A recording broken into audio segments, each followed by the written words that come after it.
దేవభూమిగా ఉత్తరాఖండ్ పేరొందింది. ప్రస్తుతం ఈ రాష్ట్రంలో అతి భారీ వర్షాలు పడుతున్నాయి. దాంతో ఉత్తరాఖండ్ మొత్తం అతలాకుతలం అవుతోంది. రహదారులు నదులను తలపిస్తున్నాయి. పలుచోట్ల వాగులు వంకలు ఉప్పొంగి ప్రవహిస్తూ ప్రమాదకరంగా మారాయి. వరదలకు వాహనాలు కొట్టుకుపోతున్నాయి. అంతేకాదు భారీ వర్షాల కారణంగా కొండ చర్యలు విరిగిపడుతున్నాయి. ప్రజా రవాణాకు అంతరాయం కలుగుతోంది. ఈ నేపథ్యంలో భారత వాతావరణ కేంద్రం ఉత్తరాఖండ్కు రెడ్ అలర్ట్ జారీ చేసింది. రాష్ట్రంలోని 9 జిల్లాల్లో అతి భారీ వర్షాలు పడతాయని ప్రజలంతా అప్రమత్తంగా ఉండాలంటూ హెచ్చరించింది.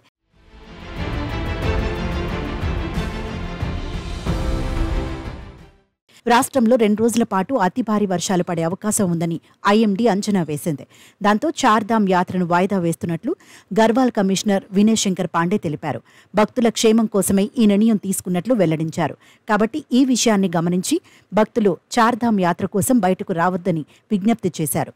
ఇక వర్షాలు తగ్గుముఖం పట్టిన తర్వాత చార్ధామ్ యాత్రపై అప్డేట్ ఇస్తామన్నారు. వాతావరణ పరిస్థితి చక్కబడే వరకు యాత్రికులు వేచి చూడాలని, ఎక్కడున్న వారు అక్కడే ఉండాలని కమిషనర్ వినయ్ శంకర్ పాండే సూచించారు. గత కొద్ది రోజులుగా ఉత్తరాఖండ్లోని పలు ప్రాంతాల్లో ప్రమాదాలు సంభవిస్తున్నాయి. బద్రీనాథ్ నేషనల్ హైవేపై పలుచోట్ల కొండ చర్యలు విరిగిపడ్డాయి. దాంతో వాహనాల రాకపోకలపై ఆంక్షలు విధిస్తూ ప్రభుత్వం ఉత్తర్వులు జారీ చేసింది. జూలై 6న కొండ చర్యలు విరిగిపడటంతో బద్రీనాథ్ నుంచి బైక్పై తిరిగి వస్తున్న హైదరాబాద్కు చెందిన 2 వ్యక్తులు అక్కడికక్కడే ప్రాణాలు కోల్పోయిన విషయం తెలిసిందే.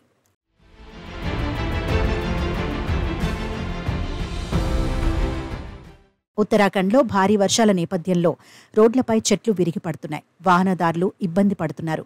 వరదలు ఒక్కసారిగా సంభవించడం వల్ల పలుచోట్ల నీటిలో వాహనాలు కొట్టుకుపోయాయి. ఈ దృశ్యాలు సోషల్ మీడియాలో వైరల్ అవుతున్నాయి.